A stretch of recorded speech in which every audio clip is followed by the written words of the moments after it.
Welcome back to another episode of the Quarter Life Clarity Podcast. I'm your host, Brian Valeriano. And today we're talking about our health. Not just the physical side of our health, but the internal side of it that actually leads to a lot of the physical stuff that I know for me, I don't think about that much at all. I think so often we think our physical health is our physical health. It's all external, but Wanda, today's guest, actually sheds a lot of light on why a lot of the external stuff is actually an internal problem. Wanda is 26. She is a fitness coach. She is the owner of Be Reborn, which we'll tell you guys all about. And the chapters of this episode, because I do not trust Spotify, or if you're weird and you listen to this on Apple Music or YouTube, I don't trust them to give you the right ones. So what we get into today is we start with Wanda's story about her business and how she kind of got into this whole thing.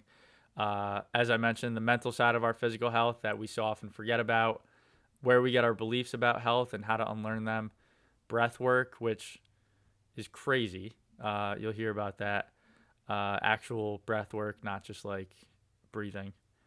Halfway through, we do get into like the physical stuff, the importance of building muscle, overcoming the fear of going to the gym, building a healthy relationship with food, the real way that Wanda suggests to track macros, sleep, and we close with Wanda's advice for her younger self. Again, way more than just a physical health conversation, so hope you guys enjoy it. All right, today we have Wanda on, and we were just talking about this, so I feel like I have to say it now. But Wanda, when I first heard your name, obviously you think of Fairly Odd Parents, and I'm sure you've heard that before, Yes. And I apologize, but I had to say it.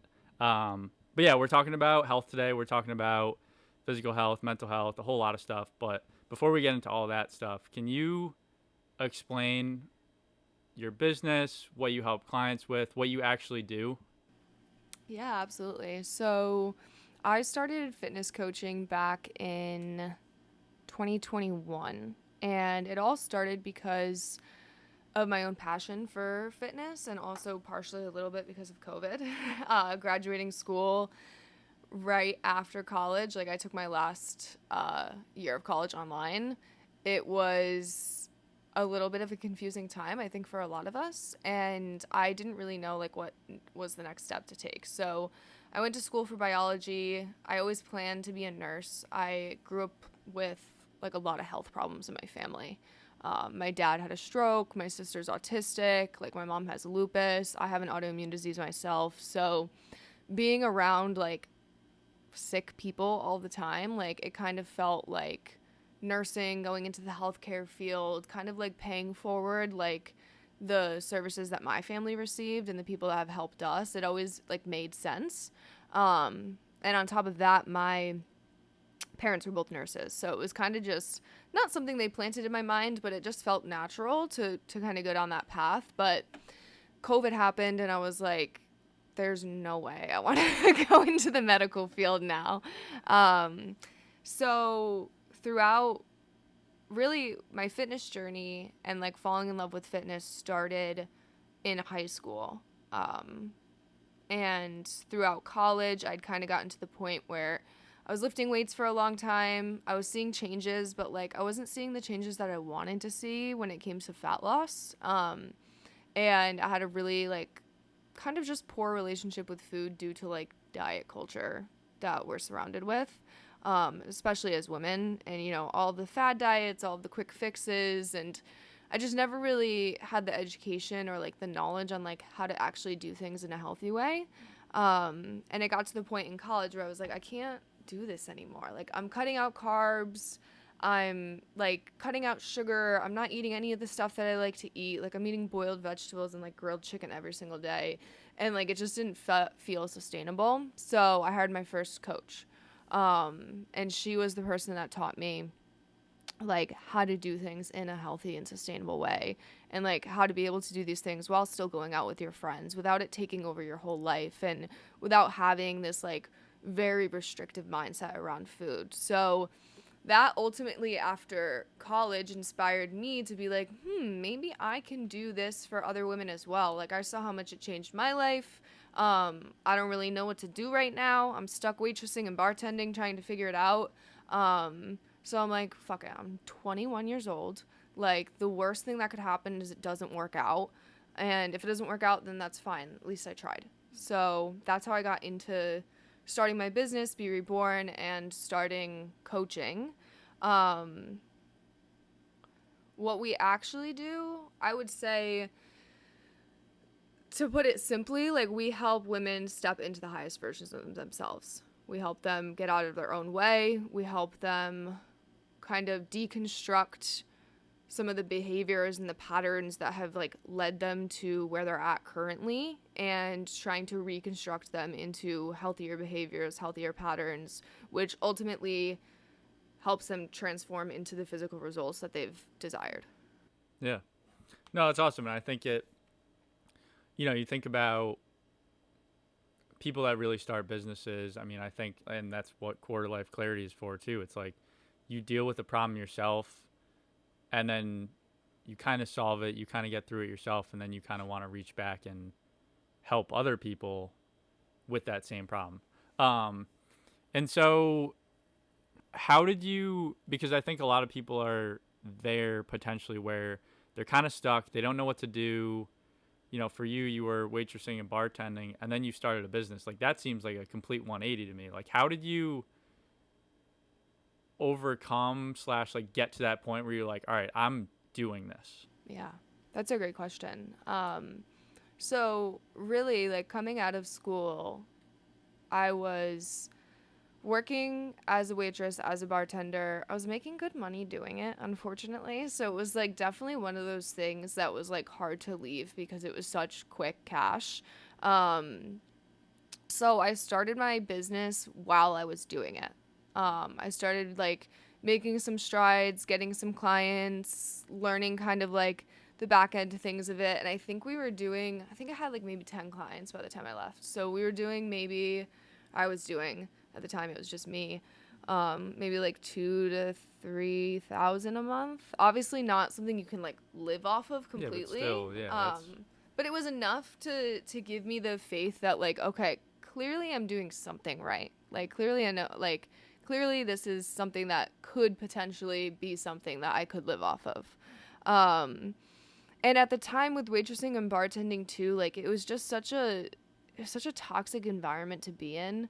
Like, drinking all the time, smoking all the time. Like, it didn't feel aligned with what I was like coaching my clients on. I was like, dude, I'm like telling these girls not to drink if they want to lose fat, but I'm like working a bartending shift and having 6 or 7 shots throughout the night. So I knew that if I wanted to make this happen, I had to kind of get rid of the backup plan. And I had to start living in full alignment with what my values truly were, even though I wasn't exactly acting like those were my values at the time. So once I think it was like 2 or 3 grand coming in on a recurring basis, I left my bartending gig and I just was like, I'm not going back. Like, there's no other option at this point. And it obviously opened up a lot of time, right? Because at the time I was probably doing like 60-ish hours a week in that job. So it opened up a lot of time and just a lot of like mental capacity to do more for the business. And I also had my back against the wall. So I don't really have a choice. I had a lease. I had a cat. I had a car payment. Like, I had to make the money. So I just ended up putting my back up against the wall. Yeah. I mean, I think I so resonate with that, because if I didn't have my back up against the wall, there's so many things I just wouldn't do. Like, people think I'm crazy. Like, I'm not drinking this whole year. Oh. Like, people are like, why? Like, you're crazy. And it's like, well, I have reasons that you probably won't understand. I deleted the ESPN app. I freaking love sports. I deleted the ESPN app a couple months ago. I was like, dude, what the fuck? Like, you're getting rid that's of all crazy. Your vices. Yeah, it's like there's sacrifices that you have to make when your back is up against the wall.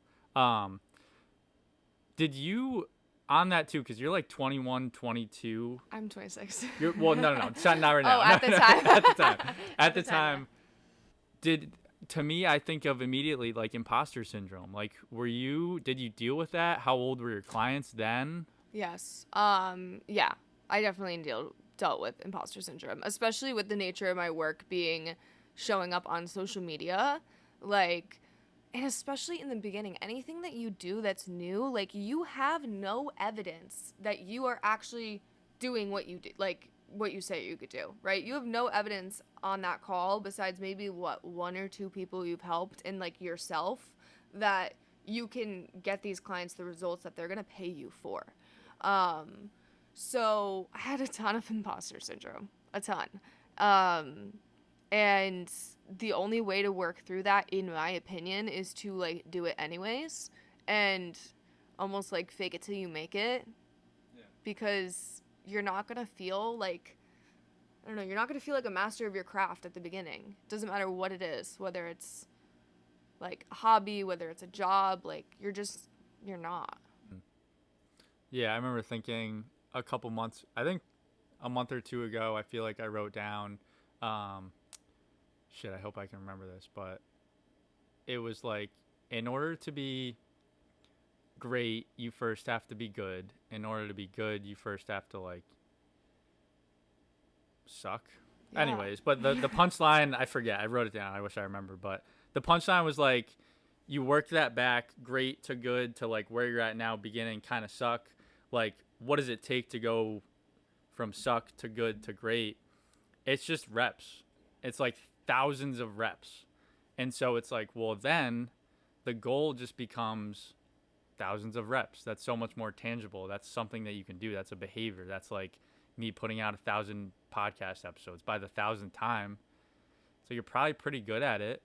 Not to mention you've just gained so much confidence from doing it over and over. And there's almost a sense of boredom that the consistency like provides. But it's in order to be great, you at anything, to your point, like you have to just do so much. Yeah. Work. And I think going off of that, like building that self-belief, like you said, it's only going to come with doing the thing, right? Like I see this a lot with clients that come into the program because they come in and they're like, I want to lose fat. I've done this. I've done that. I've done this. I've done that, right? This is like a lot of the times when people are coming to us, they've gone through different coaches. They've gone through different programs. They've done different apps. Like they feel like they've tried it all and they've never been able to get the result they desire. Otherwise, they wouldn't be coming to us, right?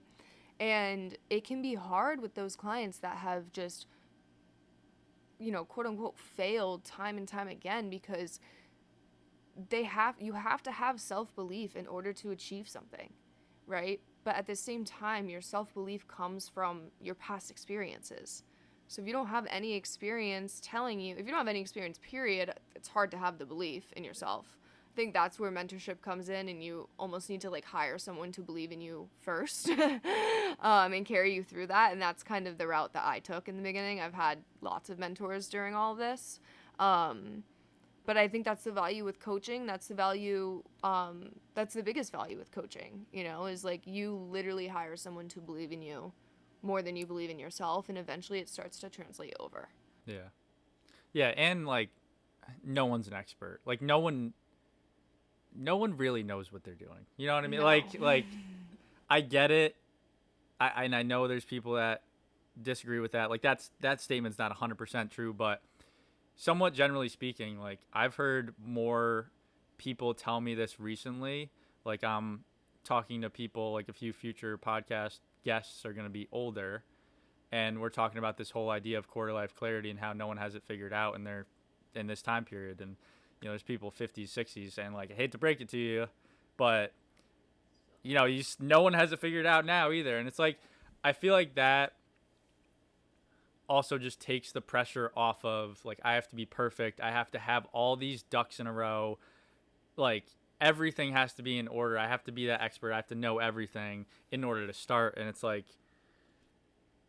just start kind of like you did. Like you had nothing to lose, right? You have nothing to lose. Why not? And then, yeah, you do one thing and you kind of get that spark of like, whoa, okay. Like that was cool. I helped somebody. I saw a result. And then, okay, like maybe I could do that again. You do that again. It's just, again, it's the reps.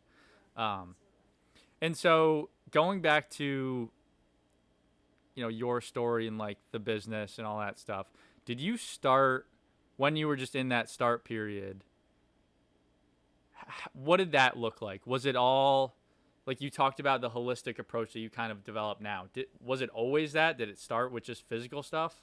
Yeah, it started with just the physical purely. It started with just like the basic, like I'm gonna teach you how to track your food. I'm gonna teach you about macros. I'm gonna teach you how to, eat cookies while still losing weight. Work out in the gym, like just like the tangible things. And like I even used to, when I would talk to people about my program, like I literally used to just show them the app and be like, this is what we're gonna put your personalized training program in. This is what we're gonna put your food programming in. Like, and I used to literally just like showcase them like, this is the app that I'm gonna give you, and like these are the tangible things. Just very like step by step, Yeah. like concrete. Yeah. Which is so different from now what I do now. Like now if you come to me and you're like, oh, I like want to lose 10 pounds, I like spend 45 minutes talking to you about like, okay, what's the current situation that you're in? Like, what are you struggling with? Like, what are the goals? And then it's holistic even from the first time we talk. Yeah. But it wasn't always like that. It was always very like just cut and dry. Like, I'm a personal trainer. Like, I'm going to train you on how to do your squats and eat your vegetables. But what I found over time, and honestly probably within the first year, was that there were girls that came into the program and crushed it. Like, I told them what to do. I gave them the plan, and they were easily able to adhere to it and get the results. And then that was probably like 40, maybe 50% of the women that I was working with at that time. The other 50% were like struggling with the most basic tasks, right? Like struggling just to go to the gym 3 times a week. Like struggling just to put their food in a tracker. Not even like hit macros perfectly, but just to show up and put their food in a tracker, right? And that was like, I was like, dude, why are half of these girls able to do this and the other half are not, right? And it got me really thinking about kind of the characteristics and the character traits that the girls that were successful versus the ones that didn't. And it just made me realize that like this isn't like just macros and meal plans. Like this is straight up like behavior coaching that I'm in. Like I'm not a personal trainer. I'm literally coaching you through behavioral patterns that you've probably had since childhood, especially when it comes to food. Like everything that we learn about food comes from our parents. Mm-hmm. And if your parents aren't the healthiest people, they're probably not teaching you the right thing. And if it's not coming from our parents, it's coming from the media, which I think we all know by now the media hasn't been the nicest or most educational. So that's why I started taking a more holistic approach with things, because I didn't want just 50%. I didn't want a 50% success rate. I wanted every single person to come in, and as long as they were willing to start looking at themselves and looking at just like the behaviors and patterns that they're stuck in, like I want to have a 100% success rate. It's such a mental side of physical health. Like you think about health, most people think about health, physical health especially, and it's like it's just physical health, man. Like just go to the gym, to your point where you started, just eat better, all this stuff.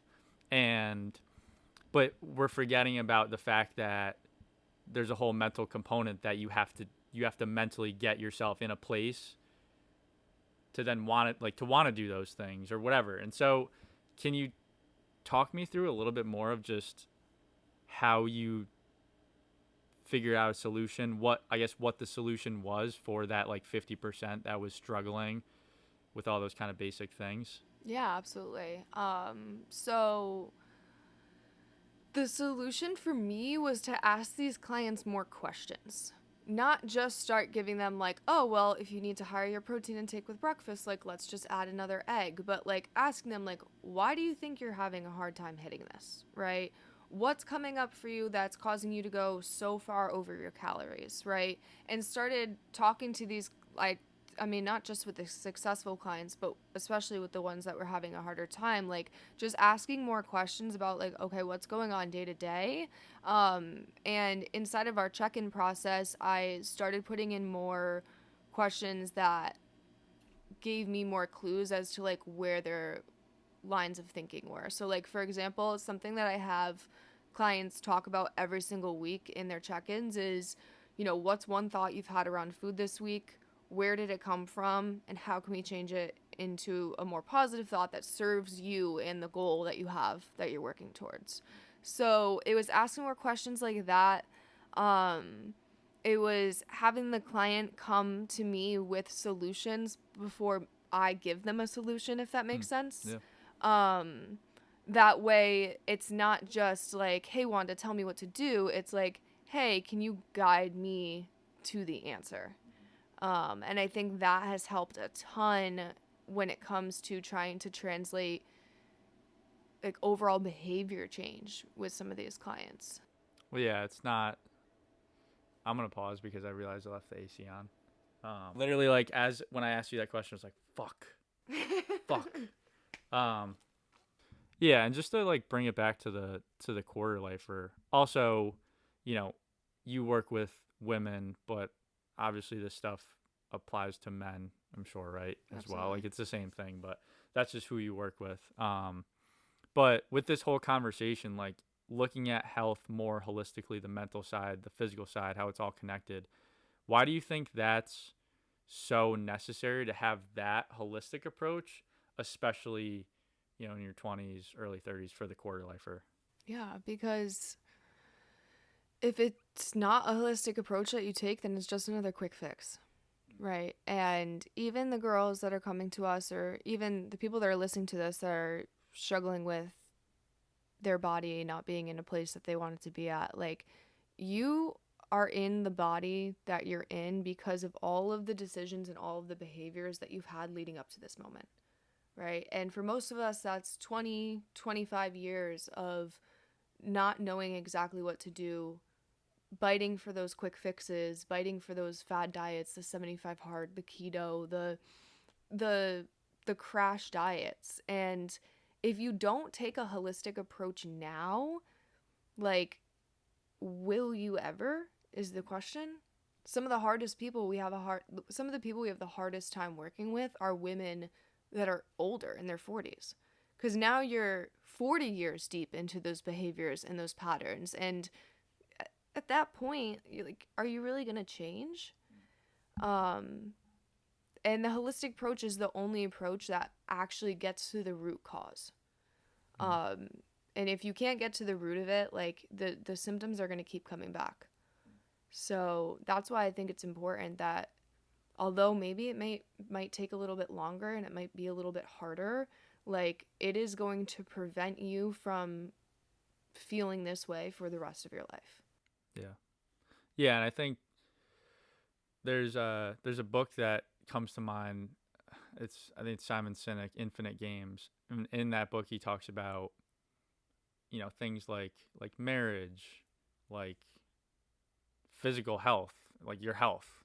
Those are things that it's not like there's ever a finishing point. It's not like you get there and it's like I won. Yeah. It's like the point of playing that game is to keep playing the game, like to I don't want to say like maintain, but it's not like there's a finish line, right? And I think that's important to think about health and tying that back to what you do, the holistic side of it. Also, not making it like super complicated, because I think also going like the keto, the 75 hard, like those are, especially like the 75 hard. I've never done it. It's probably a cool challenge to do, but there's a dead, like you're done at some point, but also with keto. I feel like anyone I've seen go on keto, like you stop doing it eventually. You can't It's not not have sustainable. carbs forever. Like and it's cool for a time, but then it runs out. And so yeah, I love that point. And can you speak to some of the, I guess, the common mental blocks, like the hurdles that people face in prioritizing their health? Yeah. Um, I think a lot of what we know about our health does tie back to our childhood, right? Like we are raised by somebody else for the first 18, 20, 22, depending on when you move out, like years of your life, like that's the person that's feeding you every day. That's the person that's teaching you all of the things about what's important. And if it's not the right message that you're getting, or if it's not a message that's serving you anymore, like it's feeding into that, into those, like those are the mental blocks that you end up with, is what I'm trying to get at. Like it can be as simple as like you grow up with a mom who's like constantly criticizing the way that she looks, constantly looking in the mirror and disappointed. Like you are subconsciously like absorbing that, right? You might, and because of that, like you're starting to believe like maybe it's just my genetics, maybe it's something out of my control, maybe I'm like not worthy of this, right? And you come up with all of these, like that's a big one. Like I think the way that you're raised in the way that your family is with food, with nutrition, with their own body image, and like the way they speak to themselves comes up a lot in the way that you learn how to speak to yourself. So I think a lot of the mental blocks that come up is like, I'm not, like, this isn't possible for me. It hasn't been possible for anyone in my family, so it's not possible for me. Or, you know, I'm not worthy of this result or whatever it may be, right? A lot of girls that I talk to, they kind of grow up with like the almond mom, the mom who's like, if you're not familiar with that term, I'm not. it's basically You can see it in my face. Yeah. It's basically the mom that is like so obsessed with healthy eating. Like no sugar in the house, like ingredient household type mom. You know, no processed food, like maybe they're over exercising themselves. Like I know a girl who grew up with a mom who used to work out twice a day. And it like you start to think that that's normal. And so it's really hard after like 18 years of absorbing all of those patterns to, number one, like identify that they're not your thought patterns in the first place. And number two, to like let go of them. Because a lot of the things we do think and a lot of the beliefs that we do have, like they're not ours. There's something that we got from somebody that we looked up to, and it might get to a point in your life where like that belief system is not serving you anymore. And it's keeping you stuck with where you're at. We talked a lot about beliefs. We talked all about beliefs in episode 3 of like, yeah, like all this stuff that you kind of grew up with. A lot of who you are, especially for those first 20 years of your life, is the result of somebody else. Yeah. And I think a realization that's important that I've gotten to as I've gotten older is on the parents' point is like, your parents aren't perfect. They're humans too. Just to our point earlier of like, no one's an expert. It's the same thing with them. Like everyone's kind of just still like a little kid figuring it out. And your parents are no different. Not to mention all the people that you also look up to. That's why I think just putting people on pedestals, period, is just bad for everything, for your mental health, for all of it. And I think it's just important to think about, like, look at your parents, like look at the people that you look up to. They're not perfect. There's also a lot of things that you don't see from a mental standpoint, from a physical standpoint. But yeah, I think on that too, now with that being said, are there specific, like, how do you work through those things with your clients? Like breaking those beliefs, like all those mental kind of barriers. I'm sure it's tough. That's a good question. I literally just had a conversation with a client this week. She's planning a wedding. She's planning her wedding, and she is stressed to the max. And like, it is still like 6 months out. Like, it's not. I literally texted my assistant coach because she got married last June, and I was like, "Is it normal for them to be this stressed?" Like 6 months away from the wedding date. She's like, "No, that's not normal." So I was like, she's like, 2 months out. Yeah, there's a lot of moving parts, but like 6 months out from the wedding, like it shouldn't be that stressful. So I'm talking to the client, and I'm like, "Dude, like, why are you so overwhelmed? Like, are you okay? Like, what's going on?" And she's like, some people are telling me I'm crazy. Some people are telling me I'm doing the right things. And I'm like, what are you talking about? And she's like, well, you know, I want everything to be perfect. And I'm like, okay, That makes sense why you're so stressed out now, because you're trying to control things that might not be in your control. Like, you're trying to control whether your in-laws like your parents, and it's like that's not in your control. So, it's it's small conversations that we have with our clients like that, where it's like, okay, how can we release this control? How can we let go of this need to be perfect with things? Like, she literally asked me, like, well, how do I stop being like that? And I'm like, I don't really have an answer for you. I don't know what to tell you. Like, it's gonna take work, it's gonna take time, it's gonna take just the little things of recognizing, like, I'm doing it again, and like stopping yourself in your tracks, right? It could take for me, when I had a lot of kind of these revelations, because I started more of that like inner healing journey like post college, like 21, 22. And it, for me, it was journaling that helped a lot, right? Like, just writing down my thoughts, writing down my feelings, getting them out of my head, because there's so much that goes on up in here that like it's impossible to like filter through. But if I were to like put it into like a simple like 3-step process of like how do you change a behavior or change a pattern that you're stuck in, I'd say number 1, like, you have to identify where it came from, right? Because like you just said, our parents are doing this for the first time ever. Not everything that they taught you growing up is necessarily correct, or it's not even an argument of like right or wrong, but it's like whether it's still serving you. So you have to identify where it came from.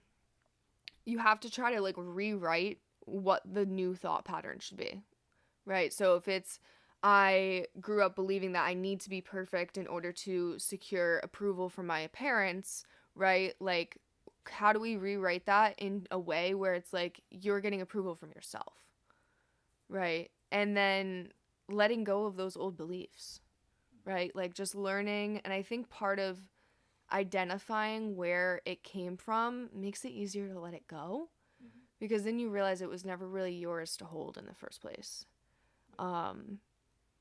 So, I mean, it sounds simple. It's a lot harder in practice. But that's ultimately like small conversations throughout that with coaching, things that come up in check-ins a lot. That's where I kind of go with them, is like, okay, why do we believe this is happening? Who taught us this in the first place? How can we let this go, and what can we put in its place? Yeah. Yeah, and as you know, I'm just thinking about that whole thing with kind of my own transformation a few years ago. I think the identifying part is, yeah, like the most important part. If you don't know it's a problem, how are you going to fix the problem? I think a couple ways that, and a lot of it just, it goes back to like knowing who you are and self-awareness and all that stuff. And it's like, yeah, how do you develop that? Well, I think, a couple things. You mentioned journaling. 100% agree.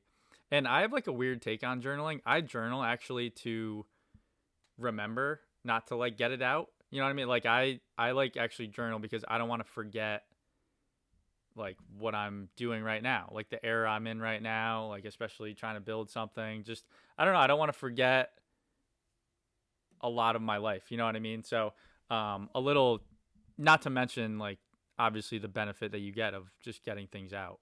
But a big thing I think too is just doing nothing, like intentional space to sit there and think, like meditation. I go for walks with just like turning off the music in the car, turning off the music, not going for a walk or run with music, just sitting down and doing nothing and just letting yourself think. Because I think, especially these days, there's so much input that we receive. It's like, how am I supposed to work through all these things when I'm just hearing left and right from other people? And something else that comes to mind too that was huge for me is what and like who are you listening to? That was a huge, maybe the biggest thing for me was, what are you putting, when you're putting things in your ear, you're listening to certain things, you're watching things, what are you consuming and who are you consuming from? For me, a lot of the transformation was, like I've talked about my faith, like Christian, like listening to sermons was huge for me, but also the entrepreneurs of the world, like motivational, inspirational, just successful people. I had a lot of those messages coming in and out of my ears. And that then became my, I don't want to say like belief system. I would compare myself to them in a sense, in a good way of like wanting to be more like them, kind of independent of the people that were around me. But I think a lot of that stuff is just things that anyone can do, like doing nothing journaling. Who and what are you listening to? Like, just go on YouTube, and there's so many beneficial things out there Yeah, that can help. 1000%. Yeah. And I think there's a lot of, I mean, podcasts are a great place. Like, I don't necessarily go on walks, like, in silence. Sometimes I do. Sitting in stillness is, like, I think hard for everybody. It's so hard. It's so hard. Yeah. But when I go on walks, like, I normally listen to, like, self-help type podcasts. Like, things that are going to have me questioning beliefs that I have, or reaffirming beliefs that like I want to believe. People that I look up to, people that are in a better spot than I am. I think that's been a huge part of my journey with it as well, is like just changing what you're listening to. Even as far as like music. Yeah. Like, I don't know. I still do listen to a lot of like rap, but like my favorite artist is Russ. And he, like, talks... I don't know if you're familiar with Russ. I know who he is, but I don't listen to his music. If you listen to him and, like, listen to his lyrics, you'd probably love him. Because it's all about self-improvement. It's all about self-help. It's all about, like, childhood trauma. Don't get me wrong. There's one-off things that are just, like, normal people music. But it's all, like, about personal development. And he's, like, genuinely, like, one of the only people I listen to anymore. Because, like, the angry rap, like, is not for me anymore. I can't do it. It was good to hype yourself up to play a basketball game. Yeah, it was good when I was still, like, hurt and broken. But now that I, like, don't want to feel angry, like, it's not it anymore. Yeah. But I think that's a great point. Like, what you're consuming, even just what you're listening to, is huge when it comes to mental health. Yeah, and I think just on that too, we can kind of close the loop on this, but I think it's so hard to get out of that in terms of just the beliefs that you currently have, because a lot of times the people that we surround ourselves with are like, it's like an echo chamber of no one, like a lot of your people that you probably like and hang out with are probably similar to you and have similar beliefs and all. That's why you get along. But I think that can then become a problem when those beliefs aren't serving you anymore. And it's just an echo chamber of like, yeah, you're right. And there's so much like gossip and just not good conversations going on and all this like stuff that's probably not good for you. And then you're getting more of it. Your friends are reinforcing it. And it's just this perpetual cycle of just poor mental constructs just continuing to get reinforced. Yeah. And I think, not that like I didn't have that situation going on necessarily. Maybe some friends I had that and I kind of distanced myself from them. But I think even if you have those situations where you have those friends that maybe like you realize that, but it's like, oh, I don't know how to deal with this. Like, I'm not going to like stop being friends with them. I think a substitute is like, right, who you listen to, what you listen to. You can kind of trump the people that you surround yourself with, I think, by listening to things. Well, it's like that saying, like, you are the average of the 5 people that you are closest to. Mm-hmm. I can resonate with that heavily because when I was in the bartending and restaurant space, like, after I left, like, that segue of, like, leaving that, which they were, like, family. I'm working 60, 70 hours a week with the same people all the time. And we're only hanging out with each other on our days off because we're the only people that are, like, off on Monday, right? Yeah. So making that transition from being in that restaurant space to being in a coaching space where I'm literally working by myself from home, just talking on Instagram all day. Like, it was a very, very lonely time. And that's actually when I started the, like, internal work. Because I was like, I'm signing more clients. I'm making more money. I'm doing all of the things. I'm still not happy. Right? Like, and I do think, you know, there are relationships that you do have to let go if you want to level up. Like if you are on a fitness journey and the only people you hang out with are people that binge drink every single weekend, like Yeah, it's tough. I hate to break it to you, but it's not really gonna work. And it's not to say that those people are bad people or that they're bad friends. If they can respect your boundaries with drinking too, if you can go out sober and have a good time, cool. Maybe there's still people that you can keep in your life, but that's why I've been so like heavy on community with my business. Like we have like 50 women in a group chat that is going off at all times of the day, and like they're all working towards the same things. A lot of these girls have become friends in real life. It helps that a lot of us are local. And we do in-person events because I know how important it is. Like if you want to achieve a goal, like it has to be with people that have a similar goal. It's the reason also why I pay for like all of this business mentorship. I've been in like 3 different mentorships. I know people all around the country, and it's like you literally pay to be in these circles because you're in a circle that's pushing you to level up. So as much as I'd love to say like you can keep the people around, every single person from every single era, it's not necessarily the case. You're gonna outgrow them. Yeah. No, and I think it's just a fact of kind of growing up too, like that. Mm-hmm. Oftentimes naturally happens. Like not to call back another episode, but episode 7 we talked about all that, like losing friends and how it's hard, but just the struggles within that. It just naturally happens in like 3 pillars of like literally like why that actually happens. But yeah, I mean, I think community is huge. I mean, that's more longer term. What quarter life clarity is going to be of like, yeah, you need people, especially now with what we just got through of like the COVID era, the Zoom era, just all that, just online, work from home, all that stuff. Like we're kind of seeing the other end start to come about of, yeah, people are forced like in office now, and just the in-person community. That's awesome that you do that. Is there any other ways to like talking about the mental health that you work through with your clients of breaking some of these mental barriers down again, like from a holistic standpoint of health? Yeah, so I feel like we talked a lot about kind of like, okay, what can we do from like a talk point of view? Like we can journal, we can talk about it, we can identify and break these things down. But something that was really, really a game changer for me was breath work.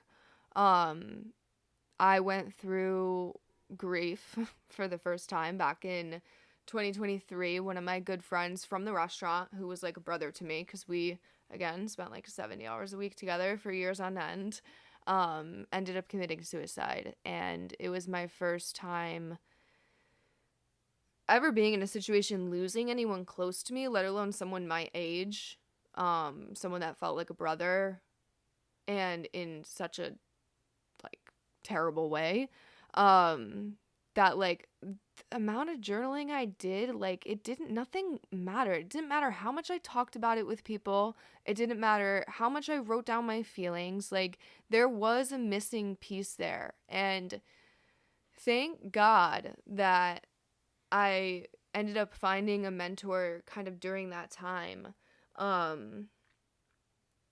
that had been big into breath work, because that was like the only way that I was actually able to like physically release that trauma from my body.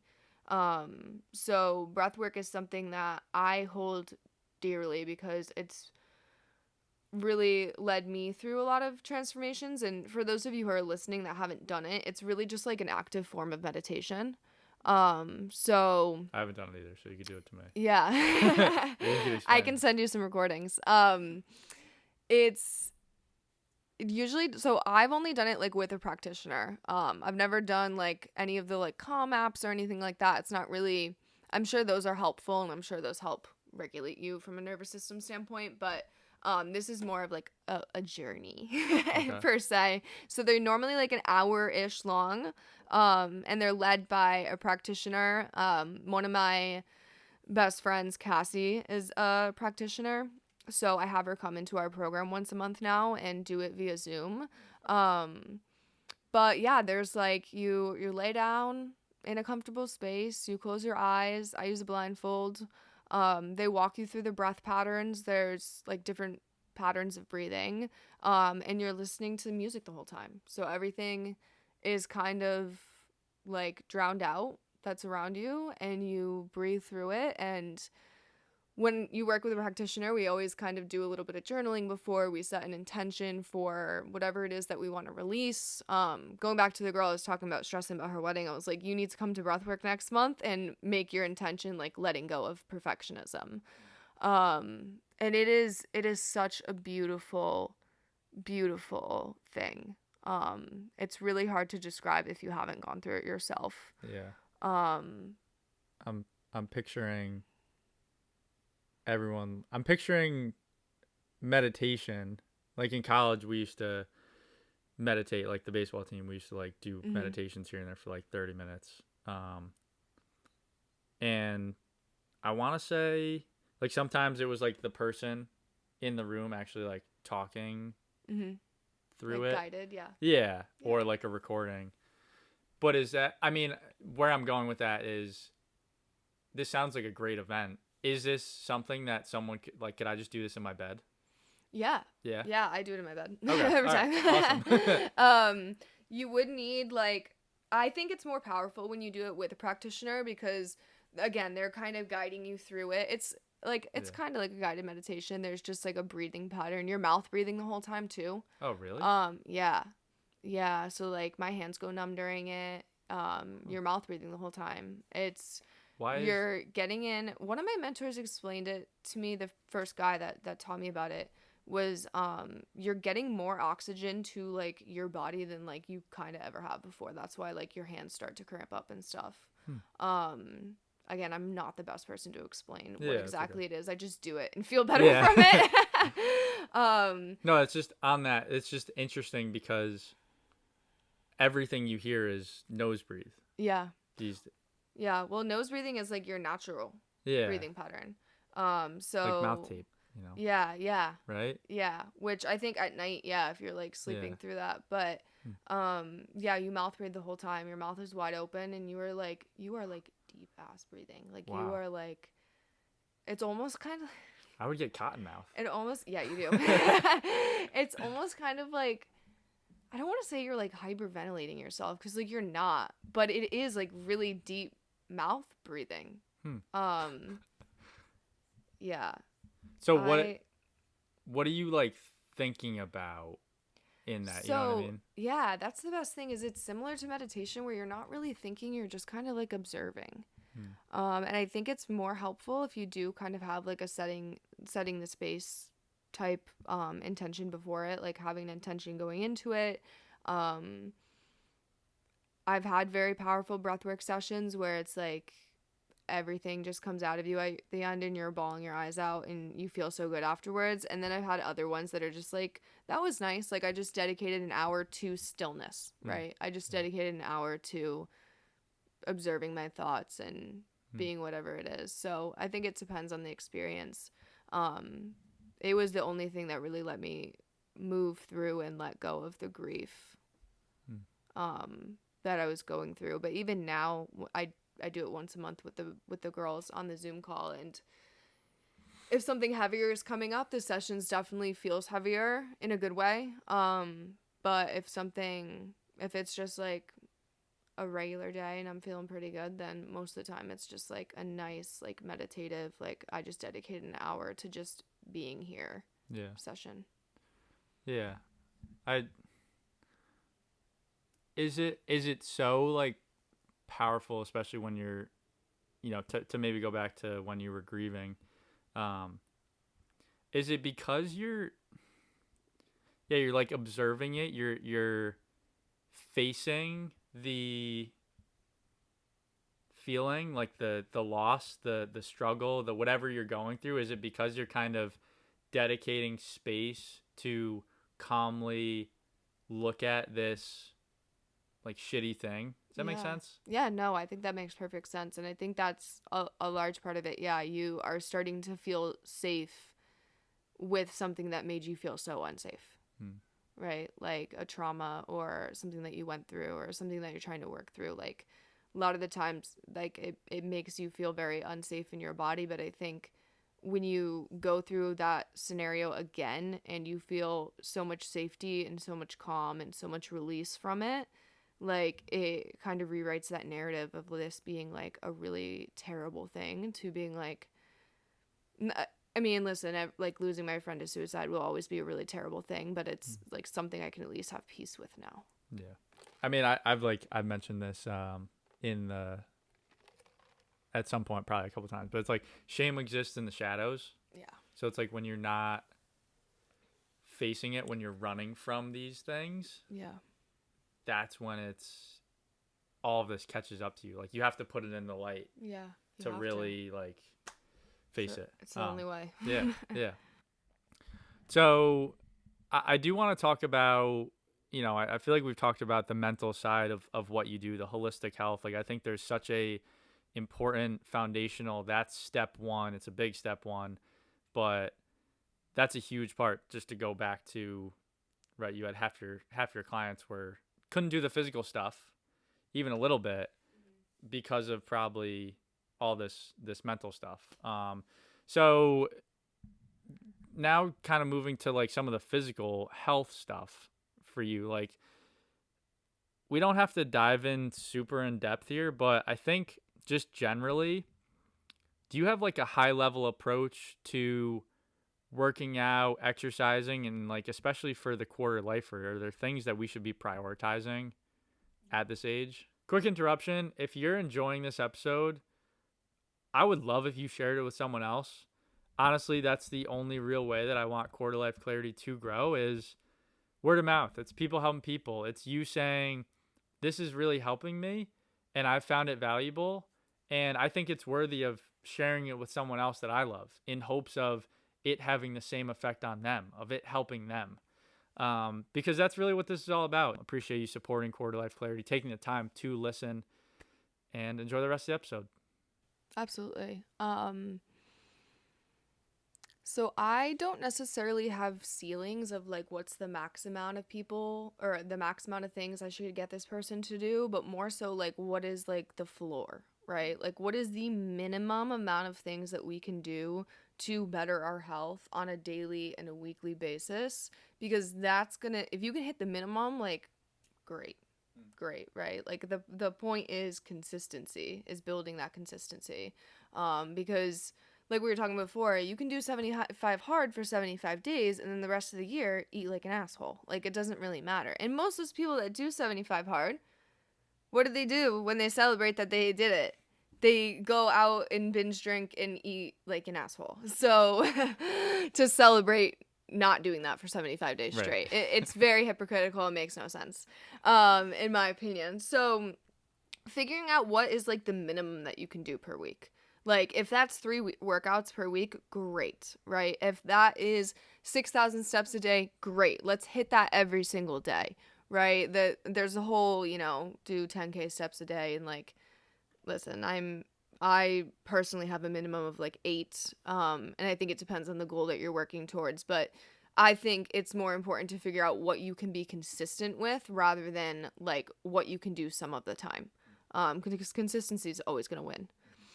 The other thing that I think absolutely every single person that is listening to this should do is resistance train, is strength train. You need to build muscle, whether you are a man, whether you are a woman, it does not matter. Like, muscle has such a bigger role than just the way that you look. Like, it's not just about getting jacked. It's not just about having glutes. It's not just about having nice arms. Like, it is so much bigger than that. Like, muscle is going to be the main predictor of like your metabolic health. The more muscle you have on your body, the higher your metabolism is going to be, because muscle is metabolically demanding. So the more muscle you have, the more food you're able to eat. So I literally just made a video about this the other day, but like, even if you're scared of getting too big or bulky or jacked, like, build the muscle because you like to eat.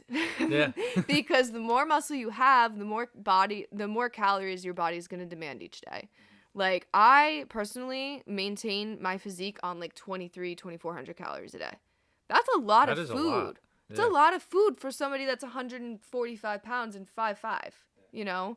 But it's amazing because then you can have those 1 off days or 2 off days or go on vacation and you're not gaining weight because your metabolism's efficient, you know? I think another thing that's important to note too, outside of, you know, just the aesthetics of things, but like building muscle is also like the amount of muscle you have in your body is like the number one predictor of whether you'll survive cancer. And it is like, I think up to like a 40, like 1 in like 2 people get cancer now. It's like almost like a 40-50% thing. Wow. I think it's 40% of people will have cancer at some point in their lifetime.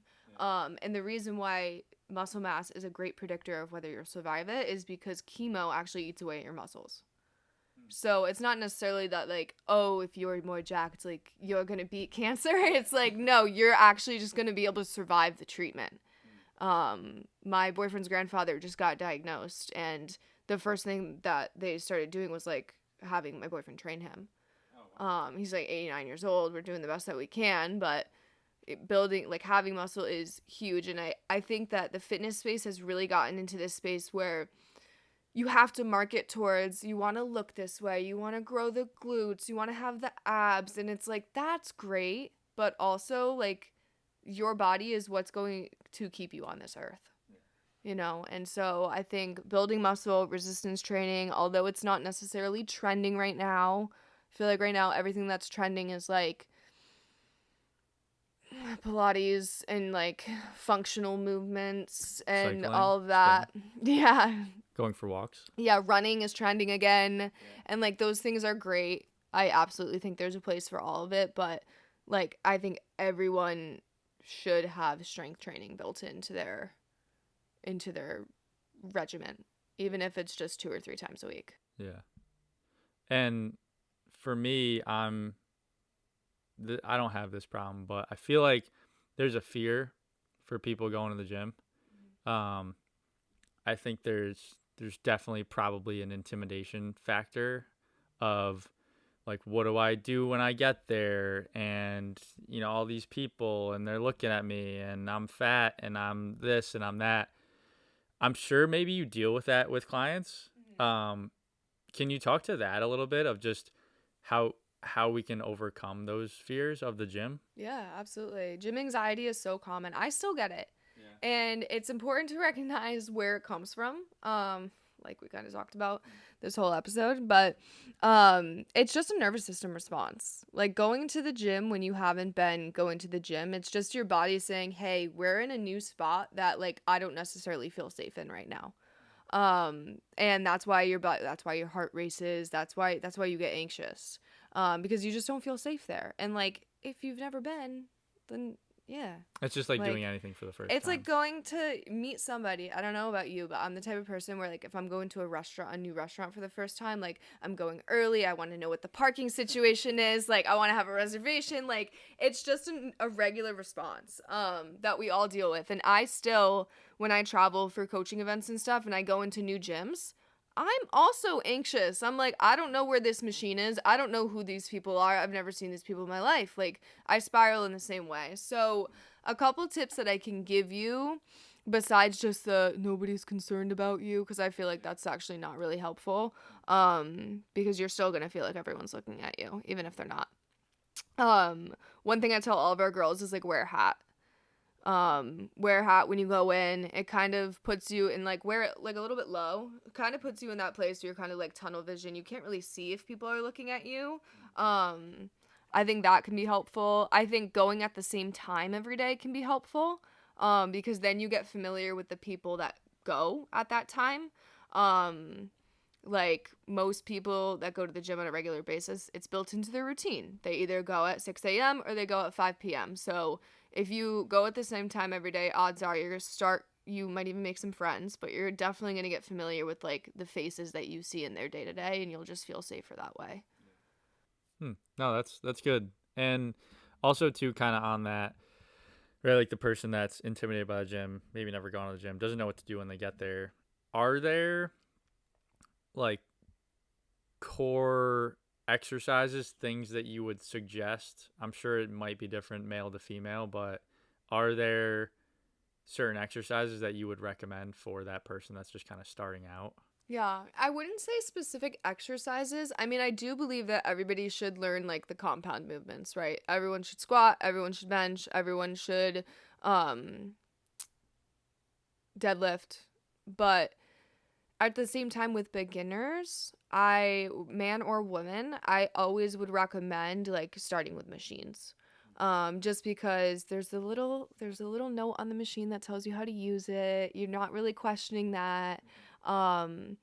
You don't really have to go into the free weight room where all the jacked people are that you're scared of and intimidated by, and you think that they're like thinking things of you. I promise you, They're not. anyone that looks better than you is not concerned about you. They're concerned about the person that looks better than them. Right. Like, it's just, that's human nature. I actually get so happy when I see beginners in the gym. I'm like, yay, they're doing it. Or like really overweight people. I love that shit because I'm like, you need it more than anybody else. You deserve to take up space here more than anybody else does. Yeah. So I'd say start with machines, start with things like that because it's just like, it's less intimidating. And then, work your way into dumbbells and then work your way to barbells and the bigger movement patterns. Yeah, I mean, I think the win is just getting there is more than half the battle. Yeah. Like, literally this morning, like, I went to bed 2 nights ago. I had, like, a awful night's sleep. I went to the gym late. I normally don't do that. I did legs, and I got in bed, and I was just, like, wired. Yeah. And I didn't fall asleep till, like, 1, and then I got up at 5:30, and then I felt the effects, like, this morning, woke up late. Anyways, I was, like, so close to being, like, well, I just need to lift one more time by Saturday, so I could go tomorrow, and that would be okay. And I was so close to coming over here, laying on the couch, and taking a nap for an hour before you came. Yeah. And it was, like, I don't know, like, that still, I think what I'm getting at is kind of, there's still a lot of discipline that has to come into play, I think, with just like almost forcing it. Like I grew up, my dad, luckily, like, health nut, and in a good way, like, just, we worked out together. Like 8th grade, I like did P90X in like 8th grade. It was nuts. But like in high school, like I started to lift more and like learn how to lift. But I guess what I'm saying is that even the people that lift forever, to your point, like, you still struggle sometimes with just the anxiety of going to the gym. I still struggle sometimes of just like, I just don't want to fucking do it, man. Like, I just don't want, I'm tired. I don't want to. And I think there is like that time factor, that energy factor that comes in terms of those hurdles of getting in the car, going to the gym, then actually having to work out. Like, there's a lot of those like mini hurdles, but I think it's just one thing at a time. It's just like literally just get in the car. Just get in the car and that's it. And then you're good from there, kind of. Yeah, I agree. And I also think that those times you don't want to go, often they're the best workouts because you feel good because you're like, damn, I'm here when I don't even want to be. And also it's only like working out that discipline muscle even more because you're like, I'm not. And I think that with anything, especially in your fitness journey, but really with anything, doing stuff that you don't want to do is the best thing that you can possibly do for yourself, right? Like, I've been dieting for the past, like, 13, 14 weeks. I've lost, like, 13, 14 pounds. And there has been times where I'm at the gym at 8 o'clock on a Friday night. And, like, I'm not a partier. I'm not somebody that usually goes out on a Friday night. But I still don't want to be at the gym on a Friday night doing freaking cardio and legs. Like, there's no shot that I actually want to do that. And I love this shit. But, it's just, you feel better. You feel good when you're doing things that you don't necessarily want to do and you're keeping promises to yourself that you have made, I think that's a huge... Yeah, I could talk about that all day. Yeah, we could do a whole episode about that. Yeah, it's nuts. Keeping promises to yourself, keeping your word to yourself. That's why, like, it's funny, like, to go back to me not drinking for a year. Like, at this point, I don't even really think about it, but when it comes up, like, when I'm around other people, it definitely can make them uncomfortable. It's like, why are you doing that? Like, what's going on? Like, what was it bad before? It's like, no, I'm just doing this thing. But I think there's been times where it's like, dude, you could just why not? Like, why not just do, like, just why not? And I think at a certain point, I don't know, you just I I think it's good to push yourself. I think it's good. It's figuring out who you are, like to push your boundaries, push your limits. This is something I've never done before. I knew it was kind of going to be challenging, and it's what am I going to feel like also after when I do have that beer? Mm-hmm. It's like, all right, cool. Yeah. I'm going to be hungover tomorrow. Cool. Yeah. And my friends, it's like, cool, man, we can cheers for a minute. So I think that's such a, it's hard to just kind of gloss over that whole topic, but yeah, I think, Yeah, it is hard. yeah, like keeping promises to yourself, and on the flip side, having grace for yourself when you do slip up. It's a fine line, it's a balance, but I do think you do have to have that grace to not beat yourself up when you do have those letdowns, like when you do, talking about eating and health. It's like when you do have that day where you maybe do binge out and like it's gonna happen. You're human. It's gonna happen, and that's okay. It happened to me a couple weeks ago. Yeah, like, it's fine. I was on a Jersey boardwalk and like, dude. Yeah. Pizza, boba tea, like Cinnabon. Like, I went on that vacation, and I've been working out for 11 years. I've been tracking my food for probably at least half that time. And I went into this trip thinking like, oh, I'm going to hit my macros every day. I'm so serious about my cut. This is like, I'm doing really well. Like, nope, I'm going to hit my macros. I'll have one meal like off plan, and like everything else will be good. Yeah. I told my coach that weekend, I was like, dude, I did not stick to the plan. And like, I don't have a single regret about it. Yeah. And it was the scale up for like a week because I ate so many carbs. Yeah. But like, it happens. Yeah. It happens. And I like that I still have those human experiences and that I'm not perfect, because it makes me able to empathize with my clients more too. And now I just know that about myself, that when I go on a 3-day trip or I go on a vacation, like, I can't expect myself to be 100% perfect, and that's fine, because the rest of the time I'm hitting everything. I'm hitting every protocol. I'm doing it. So yeah, and I think it reminds me of like the James Clear Atomic Habits. Like every action or every habit, everything you do is a vote for the person that you're becoming. Mm-hmm. And I think for someone in the beginning, having, like, if you just started doing all this stuff like a couple months ago and then you had that day, it's like, well, it's harder to get back, or that week. Mm-hmm. It's harder to get back because you're still you haven't given yourself enough votes that you're this healthy person that you're striving to be. But at this point, 11 years in, like, you can manage those slip ups better because you have so many more votes to, I'm this person that's healthy and all this stuff. And so, yeah, I think there's definitely a difference between the person that's longer or been on their journey for longer versus the person that's just starting out. You can still have that grace for yourself regardless, but I think it's just harder because there's not enough votes when you're just starting out. Yeah, and that's something that when I'm working with clients that are newer to this, whether they're newer to like tracking food or being in the gym, or they're just kind of a beginner in general, or maybe they're not a beginner, maybe they've been doing this for a while, but this is the first time they're doing something like structured with the gym and structured with the nutrition. They're undoubtedly going to have those times where they go off plan or they binge a little bit or whatever it is. And my goal is to not get the client to never do that again, especially with binging and emotional eating and anything like that. Like, my goal is to not get to a point where you're 0% binge free for the rest of your life. My goal is to make the times that it happens like longer in between.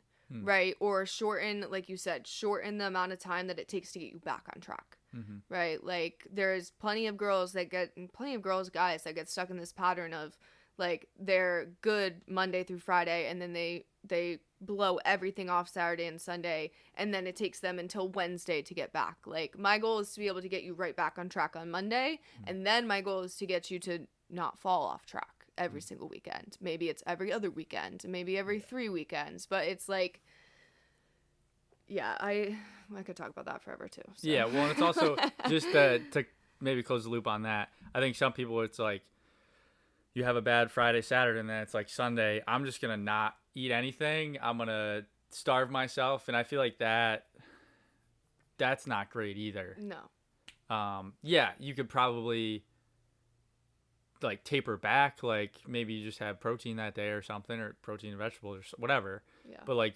I don't know, it's like that. It's that very polar opposite. Like you overcorrect, and I feel like that's unnecessary. Absolutely.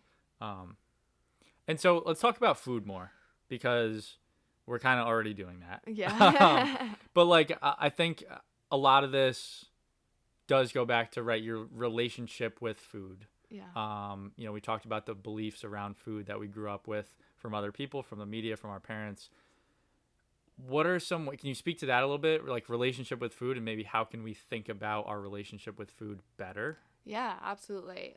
So we're huge on this. Like that is pretty much every single person that we work with does not have a good relationship with food coming into the program. And it's because of all the things. It's because of all the information that you've absorbed through your parents, through the media, through this diet culture that we've all been immersed in and told is like the only way.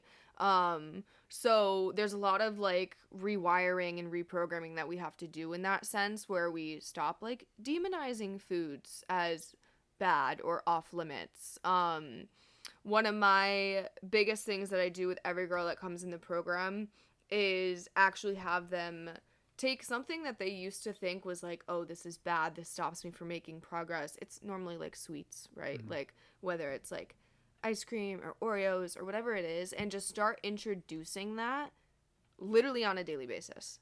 Like, I literally want you to eat ice cream every night. I eat ice cream every single night. Granted, right now, it's like a Yasso bar, so it's like a little bit better of an option. It's like frozen Greek yogurt. It's so good, though. I look forward to it every single day. But that's what I have my clients do. Like, one of my clients came in with, like, she's been with me for, like, over 3 years now, but she came from a history of, like, eating disorder labels when she was younger. She was diagnosed anorexic, bulimic, binge eating, like you name it, like she was diagnosed with it. And the first thing we had to tackle was the binging. Like, how can we stop that? A lot of it was kind of more inner work, more emotional work, like okay, what's the emotional trigger that's causing this? What can we substitute for food? But a big thing too is like, just allow yourself to have the thing. You just can't have the whole container of ice cream, right? Measure yourself a serving out of it. I know that sounds crazy, not to take a spoon to a pint of ice cream, right? But like, you can have these things. It's just you can't have all of it. And that comes back to that like all or nothing mindset that a lot of us have. And I think that comes up a lot in relationship with food. So that's like the first thing that we do is we recommend maybe a little bit of healthier or lower calorie options for those sweets that they really enjoy, and then make them incorporate it every single day so that there's no longer this like scarcity mindset around that food where they have to binge on it. Same thing for like going not outside of sweets, but like just carbs. Like a lot of girls cut out bread, they cut out pasta. Like one of the first things I'm doing is like, yo, make yourself a bowl of pasta tonight. Like, measure the pasta so you're not eating 7 servings of it.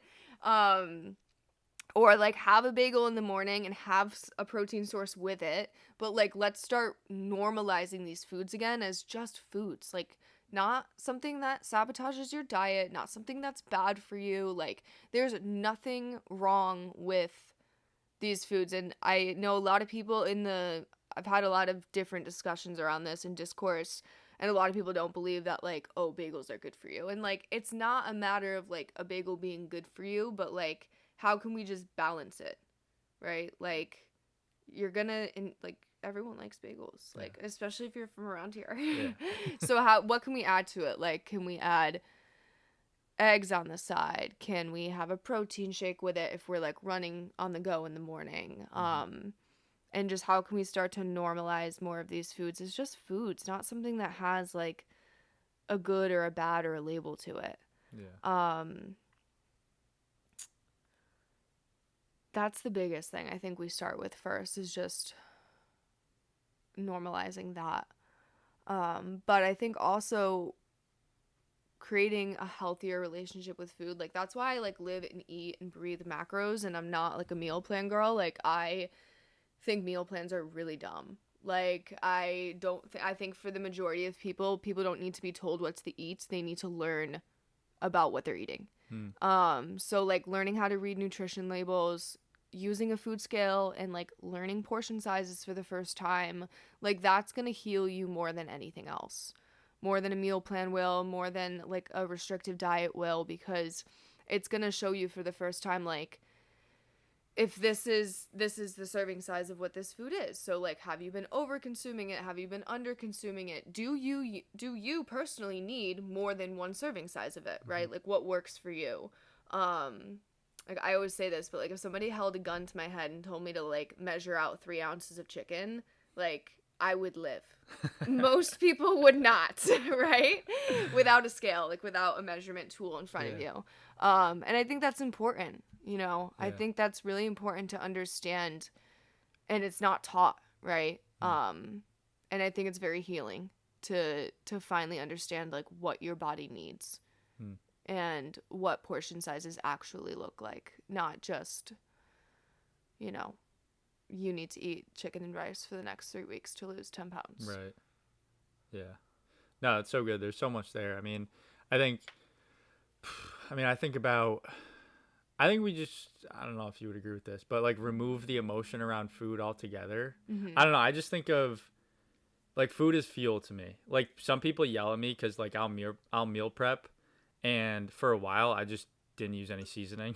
It's very male. Yeah, I'm a big sauce guy, so I'll put sauce on it later, because there is a certain point where like if you don't add enough seasoning, you cannot taste it. So you have to add a lot, not to mention the time it takes to add it and think about it all. So it's just like, all right, I'm going to put hot sauce and blue cheese on the chicken later. Yeah. And I'll be good. But anyways, I don't know. I feel like this is one of the good beliefs that maybe my dad instilled in me from an early age, but just like eating healthy, like high protein. I don't know. I feel like it was instilled in me, and that emotion was never necessarily there. Like, I'm okay with stopping, for the most part, not always, with, not even having the sweet to begin with, just not having that urge. And I know that's probably like abnormal, but that's something like just like removing the emotion that food is just food. Like, I look at it as just fuel, because it is like it's what gives you the energy and like all that stuff. Like, if I eat like shit, you feel it. Yeah, absolutely. I agree. I think definitely getting to a neutral place is the goal. Yeah. Right? Like, not feeling like, oh, this makes me, or I'm sad, I need this, or I'm happy, so I'm good with it. Like, I can eat healthy today, right? Getting into a neutral place, I think, is huge with, like, just having a healthy relationship with food. I think it helps me a lot if you are in a phase where you're trying to lose fat. Like, you understand that, like, it's not gone forever, but maybe right now it's just not what fits your goal. It's not what fuels you right now. So I think that's huge. I do think that we can't, there's so much duality behind this conversation, because I do, as much as I see food as fuel, I also see how it brings people together. So like, there's a huge cultural aspect to it. Especially with like some of the clients that I work with that come from like Hispanic families. I lived with a Peruvian family for a while. My boyfriend, I lived with his family. So like, it's hard because you grew up with a dad that's like, he's healthy, he works out. Yeah. That's what you've always learned. But there's so many people that come in and like have been conditioned their whole life that like, you can't say no to grandma when she wants to give you another serving of pasta. Yeah, right? So it's like, or another serving of rice or whatever it is. So there's so much duality around that. And I agree. I do think that we have to get neutral with it, but I also think I understand how hard it can be for some people, because it's not just something that has been taught as fuel, but it's something that like brings people together. It's something that like you can't tell a little Spanish grandma that you're not going to eat her meal. Like, I've tried. Right. Yeah. Mamita's not letting me do that. And yeah. I used to literally, when I lived with them, I had like a mini fridge of just my food. and I would have to wait until she'd go to bed at like 8:30 at night to make my last meal. Because like I literally, if I would go start cooking in the kitchen, like she's like, no, I got it for you. Like she wants to cook it, and I'm like, no, Mamita, there's too much oil in that pan. There's like I need to do this myself. I need to weigh this out. Like, she probably wouldn't understand any of that. Yeah, exactly. Yeah. So it's hard. There's like duality is such a bitch in that way. Yeah. I do want to go back to the macros thing, because I'm someone, I think I've tried like on an app, but like I've never tracked macros. I've never really tracked my stuff. I've always kind of just been good at knowing myself and eating healthy and eating like good metabolism, all those things, never needed to. So how can, like, if I were to do that, but anyone, like, how do we track macros? Is there an app? How do we do it? Where to start with tracking macros? So I think it's a slippery slope. When I first started tracking macros, and this was my experience throughout college, is, everyone goes online, they put in their height, their weight, their activity levels, and they use this equation to pump out however much you need to eat per day. I hate that approach. I absolutely hate that approach. Because first of all, you do this with different equations, you're going to get different results. It doesn't take, and the biggest thing is it doesn't take into account how you've currently been eating.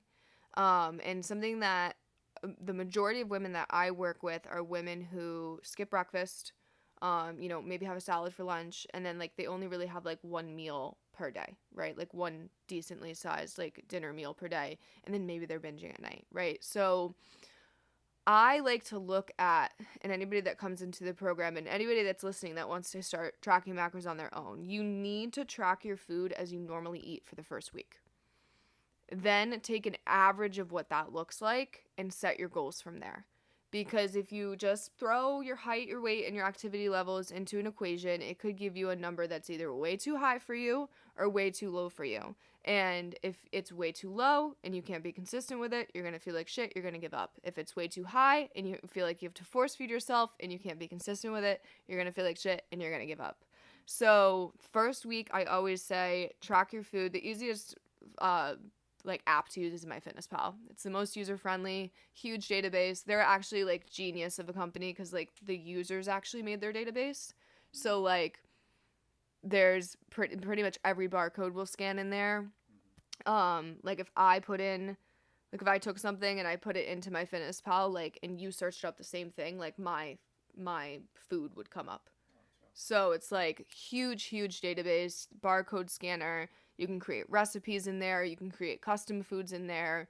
Makes it really user-friendly. Makes it really easy. But yeah, track your food for the first week and see what you're averaging, because you might not be eating as much protein as you think. So if you go from eating sub 100 grams per day to setting a goal of like 180, like your stomach's gonna hurt. Your stomach's gonna hurt. And it's just not realistic. And the goal in the beginning with macro tracking, I'd say everybody's goal should be not a specific goal, right? Like you shouldn't be tracking for the first time to lose weight. You should definitely give yourself a period of just trying to maintain where you're at and then go from there, right? Because if you come in and you can't, like, nobody comes into my program and starts a fat loss goal right away. You all have to prove to me first that, number one, you have the skill of tracking. And number two, like, if you can be consistent with maintenance calories with enough food, then we can go into a dieting phase. But if you can't be consistent tracking your food when you have plenty of a food available to you, then you are most likely not going to be consistent when the goal is actually fat loss. And there's no point eating in a deficit 3 days out of the week. There's just no point. There's no point eating in a deficit Monday through Friday and then ruining it over the weekend, because you're just leveling yourself out and then you're not getting to the goal. So you may as well just eat at maintenance the whole time. So if you're looking for a very specific outcome, start with tracking your food for the first week.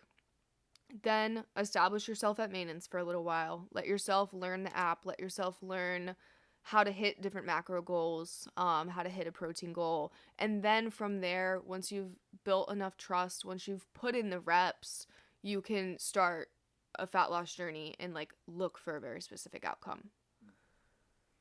Yeah, I think the app that I used was MyFitnessPal. Yeah. Definitely. And sometimes, like, I feel like every couple of years I'll just like do it again, just to like see where I'm at. Like, I've done that with my water intake too, where it's just like, I don't know how much water I'm drinking, not obviously with the app, but just like literally keeping a tally. How much do I refill my Yeti every day? Because I think it is good to track it, to your point. Like, it is so important to get a baseline. And then it's like, all right, now where do I go from here? Yeah. Based on what my goals are. Yeah. So also something that I'm curious about is like for you personally, are there specific things that you do in your daily routine, like staples, physically, mentally, that help you to maintain this solid, holistic approach of your health? Yeah, absolutely. So, I'm not going to put this in order because I feel like I can't say like this is number 1, this is number 2, this is number 3. But one of the first things that comes to mind is sleep. Most of us as Americans don't sleep nearly as much as we should. But it is definitely probably one of the most important things like that you do every single day. So getting enough sleep. It's something that's in our form actually with our clients every week. I'm like, what was your watch's like sleep average for the week, right? What's your tracker saying? And a lot of people are like 6 hours, and I'm like, yo, how are you living? Like, what do you mean I would die. Yeah. I wouldn't die, but I would be. Well, that affects the whole mental health thing. That's literally the baseline. It affects your mental health. It affects your physical health. It affects like the stress on your body. Everyone wants to say now that they have bad hormones. You don't have bad hormones because of any random reason. You have shitty hormones because you eat like crap. You don't sleep enough. You like spend your weekends drinking. Like, the foundation is so important. And the foundation for me, like one of the first things is sleep. Like getting to bed at a similar time every night, getting up at a similar time every morning so that the circadian rhythm is actually like in line, and then actually getting enough sleep. 8 hours minimum, for everyone. Like, they say that there's different like levels of sleep for men and women. I personally, for the women that are listening, like I sleep more in my luteal phase. So like that last half of my cycle, like I need like 9 to 10 hours of sleep. It's actually crazy. Damn, but I feel so much better, and my cycle is so much better when I am actually sleeping more, during that time. I didn't even know that was what do you call it? What is that? Your luteal phase. It's like the last half of your cycle, like before your period comes. Oh, you're talking about menstrual cycle? Yes. I thought you were talking about sleep cycle. I was like, wait. No. Sorry. The girls that are listening will get it. Yep. Guys, I hope you're with me on that one. Yeah, I know. I wasn't expecting you to know exactly what that meant. Yeah. But, yeah, 9 to 10 hours during that phase for the girlies. On that, this is a side note, but is that hard to, like, you're a business owner. I know there's challenges with that. I feel like there's so much time. Like, do you feel stressed of like, I have to get 9-10 hours of sleep? I feel like me personally, I'd be like, I can't do that because I have so much other stuff to do throughout the day, throughout the week. Like, and I think a lot of other people feel that. Yeah, I think a lot of people do feel that. And I do feel for the people that are stuck at work until like 5 or 6, because it is hard to expect a client or to anybody to come home from work at 6, go to the gym, eat dinner, and then like be in bed by 9 to be up by 6 a.m. Like, it is, I understand that like the culture that we live in, it's very, very hard to do so. That's why I'm very blessed that I did take this path in business, because I am able to change things around and change tasks around based on just like how I'm doing, as a business owner, yes, things are busy all of the time and there's always something to do. But I personally have not found myself down that path of like working till midnight. I did that when I was waitressing and bartending. I did the 60-hour work weeks. I did the 70, like I did that, and nothing good came out of it. So I personally do not struggle with that balance. Like, if anything, things get pushed and like maybe that's not ideal, and maybe other business owners or other people listening to this will disagree with me, but like I don't think pushing yourself to a point of burnout is ever going to be worth any amount of money that you make or any amount of success that you achieve.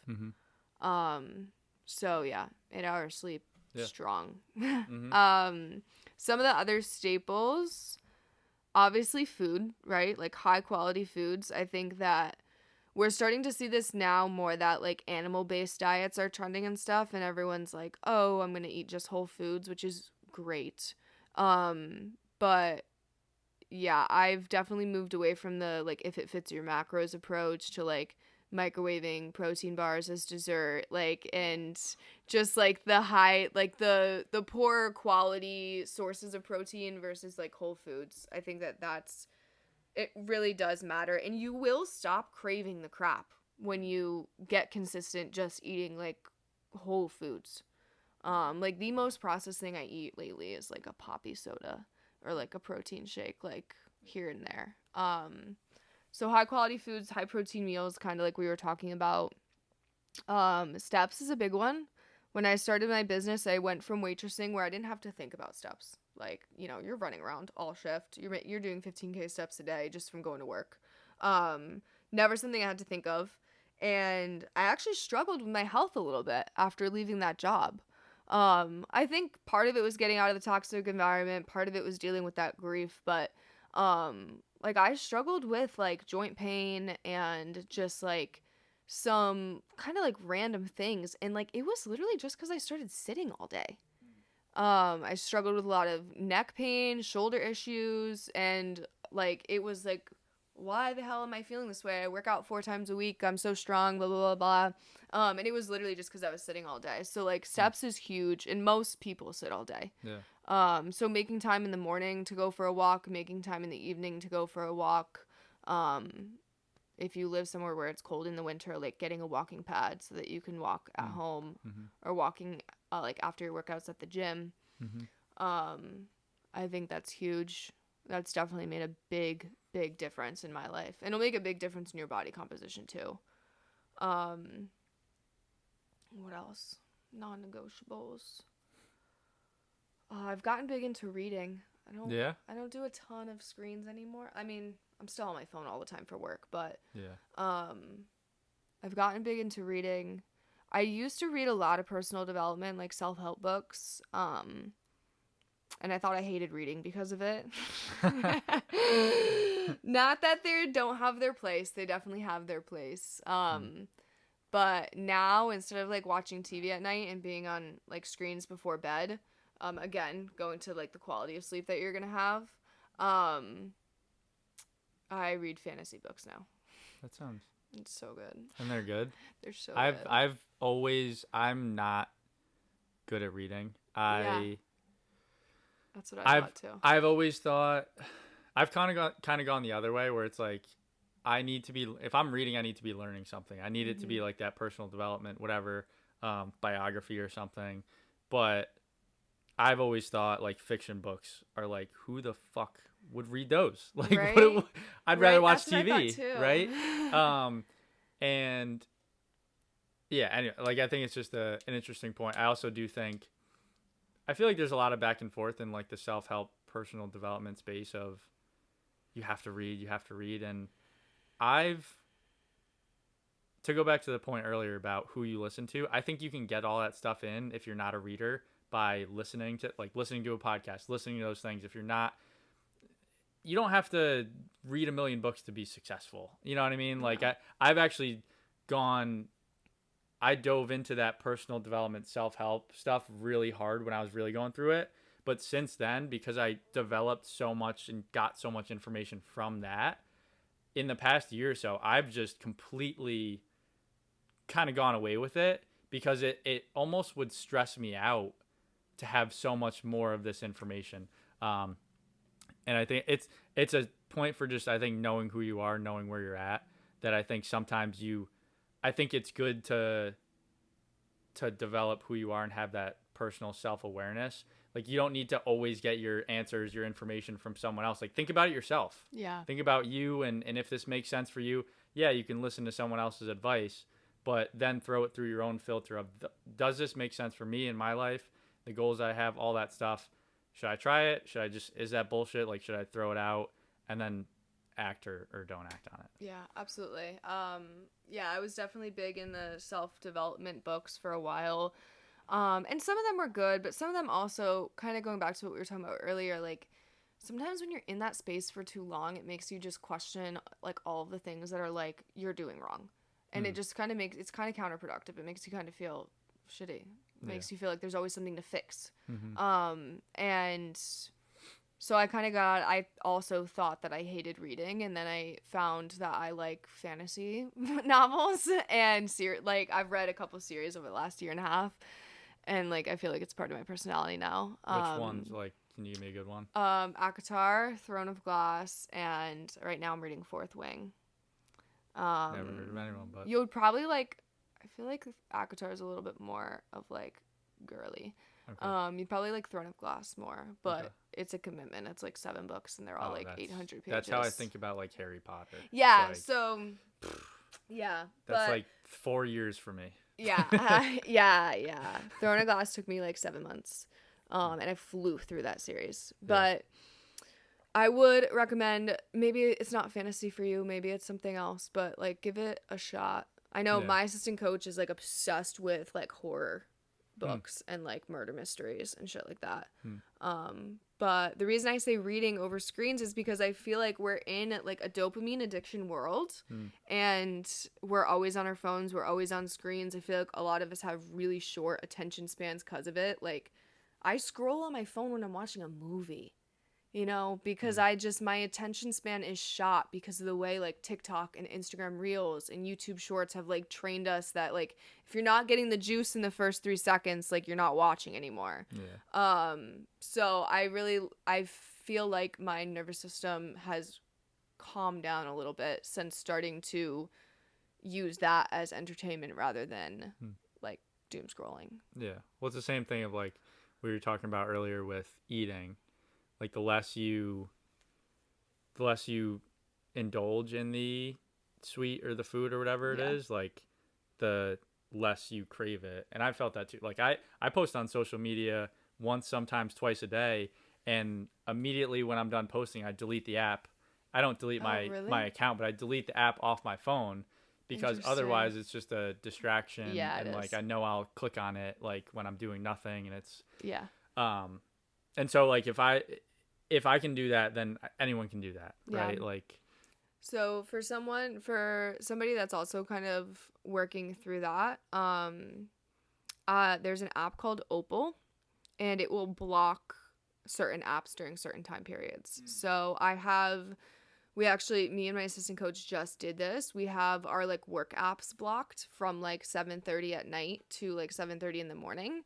That way we're not, like, working past a certain time, because in the nature of work that we're in, like, we always have people messaging us, and it can be really easy for it to be 9:30, 10 o'clock at night, and we're still working. So a way for us to kind of start setting that boundary is we have, like, our work apps blocked from our phones. Like, we can't open those apps during that time. And I do the same thing with social media, because I'll be working and picking up my phone every other 5 minutes, you know?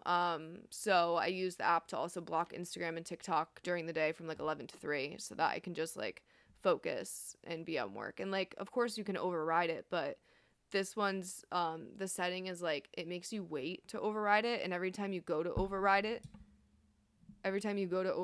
it, like, adds more time with you waiting. great idea. And, like, most of us are, like, so impatient that we're not waiting 3 minutes to open an app. We're just 100%. gonna put it away. So it's great. It's $100 a year, but we just got that last month, and, like, our mental health is much better. Oh yeah, I bet. No, that's awesome. I mean, I think it's important to have those, you know, those staples, those important things, whether it's your mental health, your physical health. They're both connected. It's, you know, obviously, but yeah, I mean, one thing I do want to ask you to kind of close here is, like, with all this being said, with your story, with your expertise, with everything, you know, what's your message? What's one thing that you would tell to your younger self? You're 25 now, right? 26, yeah. 26. your younger self or someone just in their 20s that's either stuck or feeling lost mentally, physically? Yeah. I've thought about the answer to this because I feel like there's so many things I could say to my younger self. But I think one of the best things that anybody can do is learn to have patience with like delayed gratification.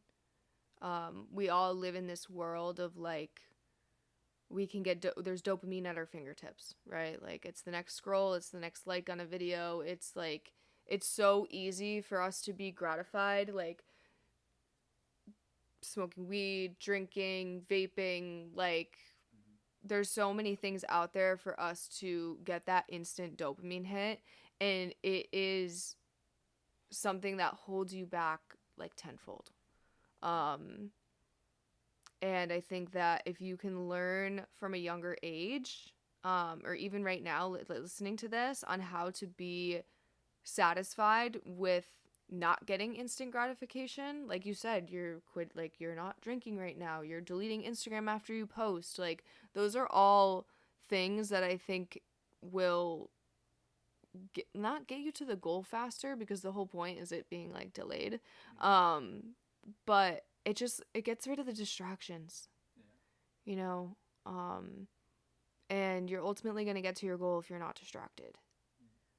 So I mean, same thing with your fitness journey. Like, that's not coming overnight. If it was, it'd be here already. So learning how to be happy with, just learning how to be patient, I think is huge. Yeah, and I think that's a great point. And I think especially in such a, like, no one has time these days, right? Yeah. And you think about why. Well, it's probably because you spend 2 hours on your phone every day, and you snooze for 30 minutes. Like, I don't know. There's so many little small things that you might not even recognize are happening.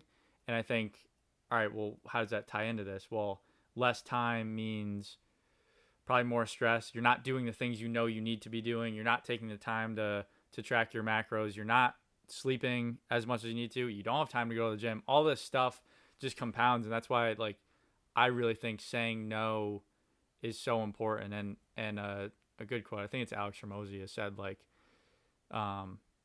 saying no is actually you flexing your yes muscle for something more important, for something that really matters.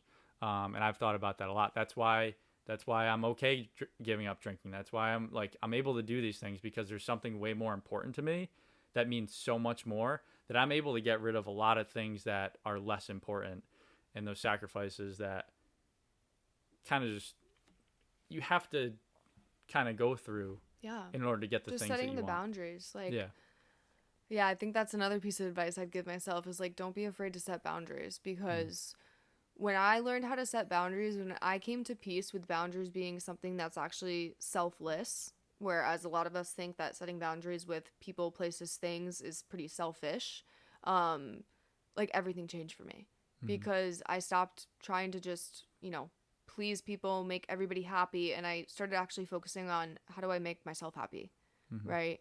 And setting boundaries in a fitness journey is going to be necessary. Setting boundaries with anything that you do is going to be necessary. And if the person on the other side of the boundary can't respect it, then you have to come to terms with that person's not for you.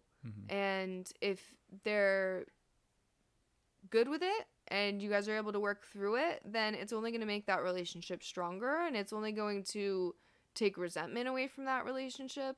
I think that's huge too. I think being comfortable with delayed gratification and being able to set boundaries with people is definitely two of the things that I would tell my younger self 100%. Yeah. No, it's so good. Thank you for doing all this. Is freaking awesome. Like, thank you for sharing. Thank you for, we talked about a lot, like sharing your expertise, all this stuff. Where can people find you? Like Instagram, TikTok, if people also want to like be reborn, right? Talk to me about that. Some of that I stuff. love that. So Instagram is Wanda and Draychak. I'll have you put it in the show notes. Yeah, because that's a mouthful. TikTok's the same thing. And then I will actually send you a link for our application for coaching Yeah, let's go. as well. Awesome. Yeah. Thank you. Thank you. This was great.